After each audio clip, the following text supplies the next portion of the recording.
Hey guys, how's it going and welcome to a new video. Today we are doing a preview of the Newcastle versus Nottingham Forest game tomorrow night, 7:45, 30th.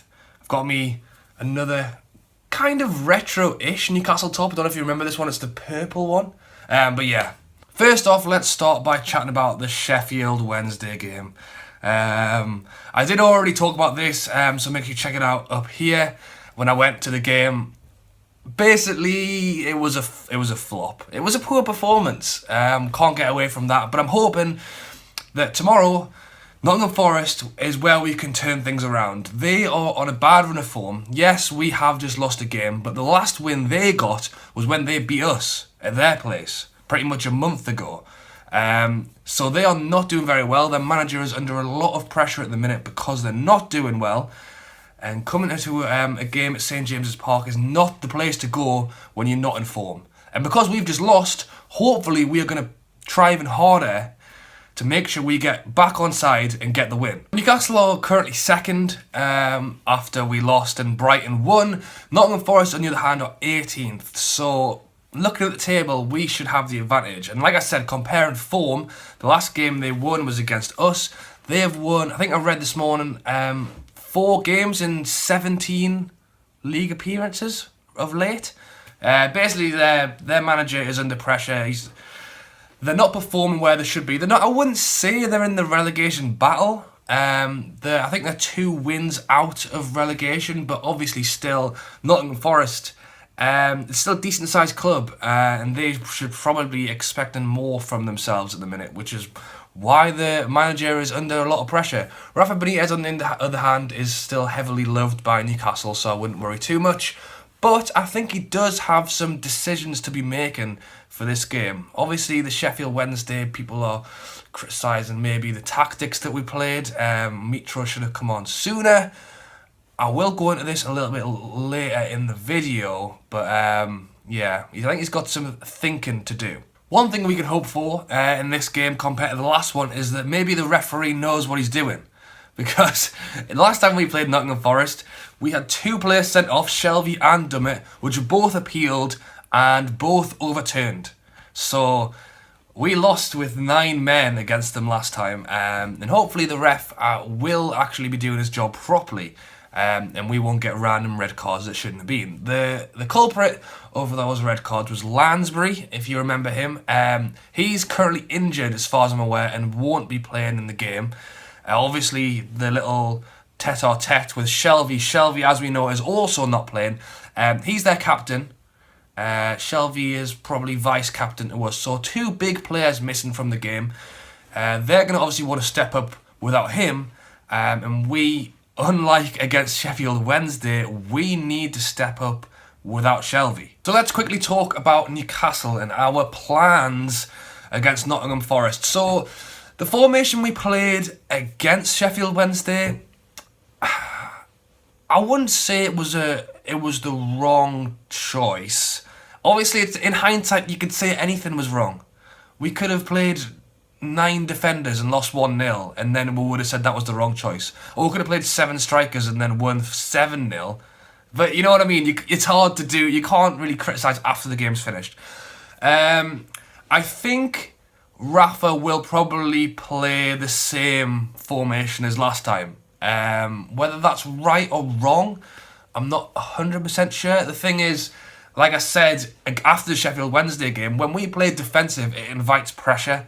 And when we're playing at home, we don't want that. We want to be handing out the pressure. So playing 2 defensive mids, I don't think is right. But if we do play that formation and get an early goal, it allows us to press onto them, even with a defensive formation.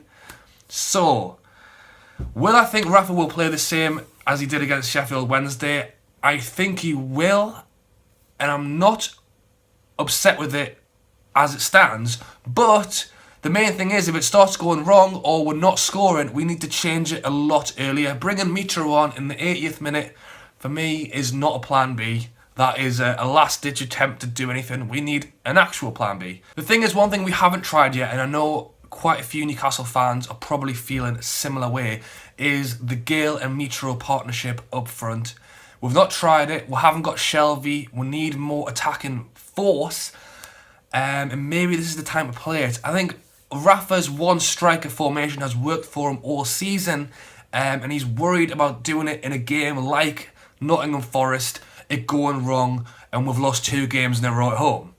So, do I think he'll start it? No. Do I think he needs to try it if things aren't going right?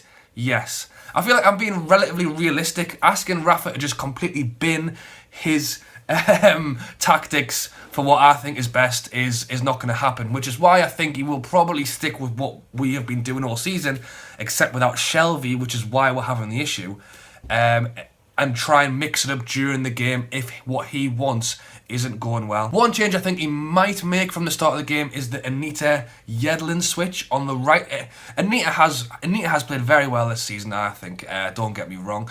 I hate to say he's found his level in the Championship, but I think he might have. I'd love for him to keep playing like he is in the Prem. I don't know if he will, we'll have to see. But yeah, Yedlin pushing round just gives that extra attacking player, basically. Just that more length that we didn't have against Sheffield Wednesday. Just the long ball to Gale wasn't working. But my plan B, which I think we should try if things aren't going well or if Rafa's feeling really up for it, is basically take Diarmi out, put in Mitro, push Gouffran and Richie a bit further, or if Richie wants to cut in and be more of like the Diarmi playmaker forward with Yedlin round the back. Basically, without Shelby, we are struggling to use the passing that we need. If we have 2 strikers and play with 2 wingers, getting the balls over, it could work. It's an idea, you know. I think that's one thing that isn't really going well for us at the minute is we don't have a plan B. And we've seen that in games when we haven't been winning. If we get to the Prem and don't have a plan B, we're not going to be winning as many as we have been. And we need a second strategy. So, Nottingham Forest at home. I'm hoping we'll get the win. And like I said, I think Rafa will stick with what he knows. I just hope he changes it up if things aren't going well. But you never know. We might win a 3-0 at half-time and Rafa won't need to change a thing. Brighton are playing at the same time as we are tomorrow night. They are playing against Cardiff.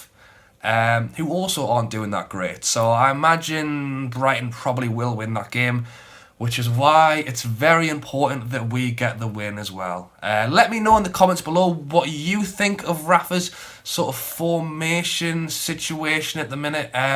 Do we have a plan B? Would playing Mitro and Gale get us the win?